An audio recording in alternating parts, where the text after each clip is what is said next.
Hello students, SR coaching के YouTube channel पे आपका बहुत बहुत स्वागत है।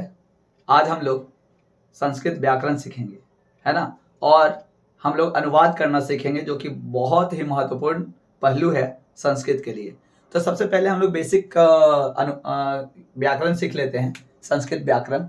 तो आज का जो टॉपिक है एकदम शुरुआत से है ना। अगर आप कुछ भी नहीं जानते संस्कृत में तो बहुत ही ईजी है, बहुत ही ईजी से आप समझ जाएंगे कि संस्कृत में कैसे अनुवाद किया जाता है, या फिर संस्कृत को कैसे हिंदी किया जाता है ना। तो पहले हम लोग बेसिक जान लें, उसके बाद हम लोग ट्रांसलेशन सीखेंगे, अनुवाद सीखेंगे। तो बेसिक में सबसे पहले है वचन। तो संस्कृत में जो है वचन 3 प्रकार के होते हैं। संस्कृत में वचन के 3 भेद हैं, 3 भेद हैं या होते हैं, है ना। एक वचन, द्विवचन, बहुवचन।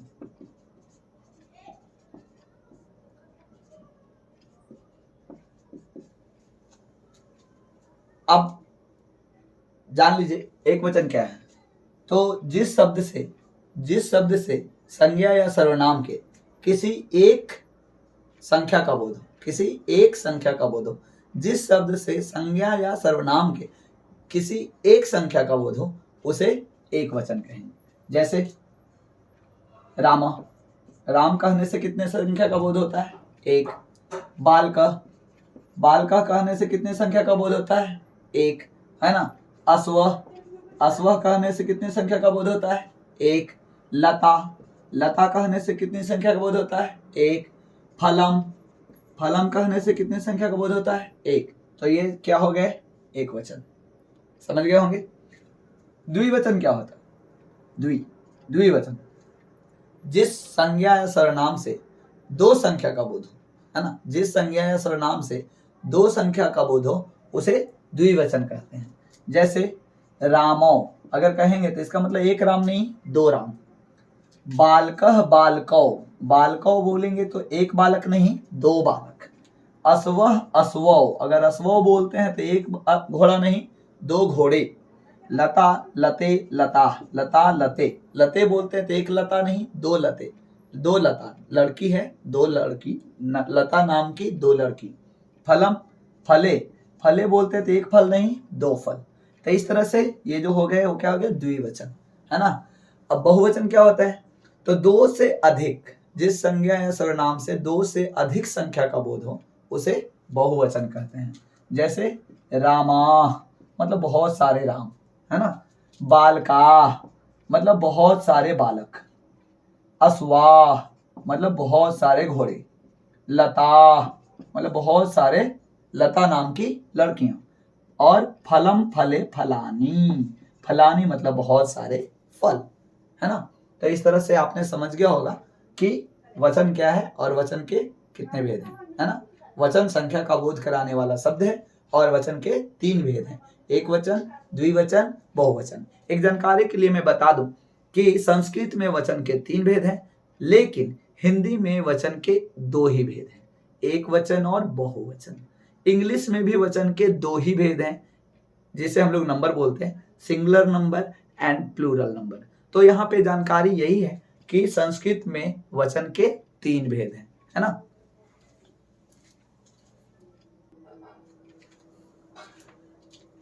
हाँ स्टूडेंट्स, दूसरा जो टॉपिक है वो है लिंग। हम लोग संस्कृत में पढ़ रहे हैं। संस्कृत में कितने लिंग है आप लोग जल्दी से कमेंट कीजिए, कितने हैं? 3, सही जवाब। संस्कृत में वचन भी 3, लिंग भी 3, पुरुष भी 3। तो लिंग पहले क्या है? लिंग किसे कहते हैं? तो जिससे स्त्री, पुरुष या नपुंसक जाति का बोध हो उसे लिंग कहते हैं। कोई खास परिभाषा नहीं है, तीनों के मिलाकर एक परिभाषा बनाया गया है ना। जिससे स्त्री, पुरुष या नपुंसक जाति का बोध हो उसे लिंग कहते हैं। इसका मतलब लिंग के कितने भेद हैं? तो संस्कृत में लिंग के 3 भेद हैं, होते हैं। कौन कौन? सबसे पहले पुल्लिंग,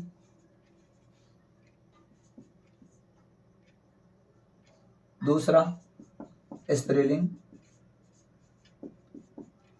तीसरा नपुंसकलिंग। बारी बारी से जान लेते हैं क्या है। जिस शब्द से पुरुष जाति का बोध हो, जिस शब्द से पुरुष जाति का बोध हो, या जिस संज्ञा या सर्वनाम से पुरुष जाति का बोध हो, उसे पुल्लिंग कहते हैं। जैसे सह, मीन्स क्या होता है? वह होता है। बालकः, बालकः मतलब क्या होता है? बालक होता है। अश्वः, अश्वः, अश्वः मतलब क्या होता है? घोड़ा होता है। भ्रातः, भ्रातः मतलब क्या होता है? भाई होता है। ये सब क्या है? पुल्लिंग शब्द है। स्त्रीलिंग क्या है? जिस संज्ञा या सर्वनाम से स्त्री जाति का बोध होता है उसे स्त्रीलिंग कहते हैं। जैसे सा, सा मतलब क्या हो गया? वह, लेकिन लड़की के लिए, है ना। बालकः नहीं होकर के बालिका, बालिका मतलब क्या हो गया? लड़की, है ना। और भगिनी, भगिनी मतलब क्या होता है? बहन, ठीक है। और मातृ, मातृ मतलब क्या होता है? माता। तो ये सब शब्द जो है वो क्या है? स्त्रीलिंग है। अब है नपुंसकलिंग। जिस शब्द से किसी निर्जीव या छोटे प्राणी का बोध हो, किसी निर्जीव जाति का बोध हो, उसे नपुंसकलिंग कहते हैं। जैसे फलम, पुस्तकम, पत्रम इत्यादि। समझ गए होंगे। तो कितने लिंग हैं? संस्कृत में कितने लिंग हैं? 3 लिंग हैं। कौन कौन? पुल्लिंग, स्त्रीलिंग और नपुंसकलिंग। इसमें मैं एक जानकारी दे दूं कि हिंदी में 2 ही लिंग हैं, पुल्लिंग और स्त्रीलिंग। हिंदी में 2 ही लिंग होते हैं, पुल्लिंग या स्त्रीलिंग। अगर कोई वस्तु या कोई व्यक्ति पुल्लिंग है तो दूसरा स्त्रीलिंग होगा, तीसरा इसमें हिंदी में लिंग नहीं है। लेकिन संस्कृत में पुल्लिंग, स्त्रीलिंग और नपुंसकलिंग है। बट अगर इंग्लिश में बात करें तो ये जो जेंडर है वो कितना होता है? 4। सही समझा आपने? 4 जेंडर है। पहला मैस्कुलिन, दूसरा फेमिनिन, तीसरा कॉमन, चौथा न्यूटर जेंडर, है ना, जिसे हम लोग निर्जीव कहते हैं और कॉमन को उभयलिंग भी बोलते हैं। ठीक है, तो ये लिंग हो गया, है ना। इसके बाद जो टॉपिक है वो है पुरुष। पुरुष, संस्कृत में पुरुष के भी कितने भेद हैं? 3 भेद हैं। हाँ, संस्कृत में पुरुष के 3 भेद हैं। ऐसे तो हिंदी में भी 3 भेद है ना, लेकिन उसमें सीक्वेंस उल्टा होता है ना। पहले होता है उत्तम पुरुष, फिर होता है मध्यम पुरुष, फिर होता है अन्य पुरुष। और संस्कृत में जो है पहले प्रथम पुरुष, फिर मध्यम पुरुष, फिर उत्तम पुरुष। और इंग्लिश में भी 3 ही पर्सन है, first person, second person and third person, है ना। तो संस्कृत में बात कर लेते हैं। संस्कृत में कितने भेद हैं? 3 भेद हैं। कौन कौन? पहला प्रथम पुरुष, प्रथम पुरुष। दूसरा मध्यम पुरुष, मध्यम पुरुष। तीसरा उत्तम पुरुष, उत्तम पुरुष, है ना। बारी बारी से तीनों को समझ लें। जिसके बारे में बात किया जाए, जिसके बारे में कुछ कहा जाए, जिसके बारे में कुछ कहा जाए उसे क्या कहेंगे? प्रथम पुरुष कहेंगे। जैसे आप किसी के बारे में कहिए स, त, ते, यानी वह, वे दोनों, वे लोग, कोई और हैं उनके बारे में बात कर रहे हैं। और इसके अलावा भी हो सकता है, रामा हो सकता है, सीता हो सकती है ना, पुस्तक हो सकता है, पुस्तकम, है ना, इत्यादि। ये सब क्या है? सब प्रथम पुरुष में आएगा, है ना, प्रथम पुरुष। मध्यम पुरुष क्या है? तो सुनने वाले अर्थात श्रोता, सुनने वाले अर्थात श्रोता को मध्यम पुरुष कहा जाता है ना। जैसे सुनेगा कौन? मैं बोल रहा हूं तो सामने कौन सुनेगा? आप। या छोटे को क्या बोलेंगे? तुम। तो तुम दोनों, तुम लोग, या आप दोनों, आप लोग, है ना। तुम का होता है त्वम, त्वम, युवाम, यूयम, या भवान, भवान, भवन्तौ भवन्तौ भवन्तः, भवान भवन्तौ भवन्तः। इसका मतलब क्या हुआ? तुम दोनों तुम लोग, या आप दोनों आप लोग। ये क्या हो गया? सुनने वाला। सुनने वाला क्या होता है? मध्यम पुरुष। ठीक है। उत्तम पुरुष क्या होता है? बोलने वाला, अर्थात वक्ता। बोलने वाला को वक्ता भी बोलते हैं। वक्ता और श्रोता, है ना। वक्ता को क्या कहते हैं? उत्तम पुरुष कहते हैं। बोलने वाला में कौन आएगा? अगर मैं अकेले बोल रहा हूं तो क्या बोलूंगा? मैं, है ना। अगर दो लोग मिलके अगर बात करनी हो तो क्या बोलेंगे? हम दोनों। अगर बहुत सारे लोग एक साथ हम लोग कुछ किसी को कह रहे हैं तो क्या बोलेंगे? हम लोग, है ना। तो क्या हो जाएगा एग्जाम्पल में? अहम आवाम वयम, अहम आवाम वयम। इसमें ध्यान क्या देना है? ये दोनों मध्यम पुरुष और उत्तम पुरुष में बहुत ही सीमित है, बहुत ही सीमित सर्वनाम है ना। लेकिन जो प्रथम पुरुष है उसमें जितने भी संज्ञाएं हैं जिसके बारे में भी हम बात करें, है ना, वो प्रथम पुरुष में आता है। तो प्रथम पुरुष में भंडार है, लेकिन मध्यम पुरुष और उत्तम पुरुष में क्या है? सीमित है ना। ये असीमित है, ये सीमित है। तो इसको हम लोग अगर याद रखें कि सुनने वाला को मध्यम पुरुष कहते हैं और जिसके बारे में बोलने वाला को उत्तम पुरुष कहते हैं। सुनने वाला को मध्यम पुरुष कहते हैं और बोलने वाला को उत्तम पुरुष कहते हैं। इसके अलावा जो भी आएगा सब किस में आएगा? प्रथम पुरुष में आएगा। तो कहीं कोई दिक्कत नहीं होगा, आपको अनुवाद बनाने में बहुत ही आसान हो जाएगा। हाँ फ्रेंड्स, तो अगला जो टॉपिक है वो है लकार। लकार मीन्स क्या होता है?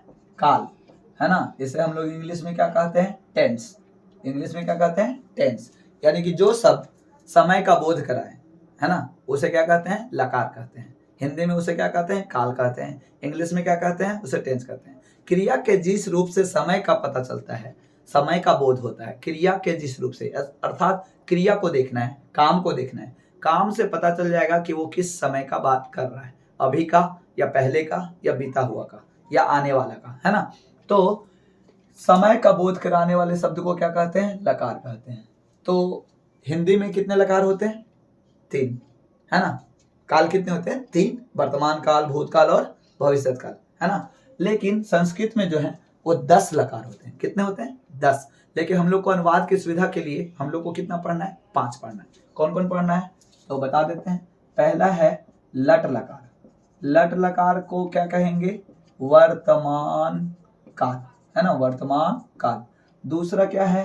लंग लकार, अंग लंग लकार। लंग लकार को क्या कहेंगे?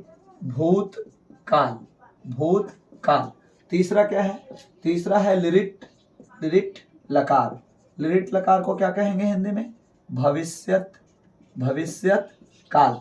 अब सोच रहे होंगे आप कि और 2 कौन हो सकता है? ये 3 तो हो गया, है ना। चौथा जो है वो है विधिलिंग लकार।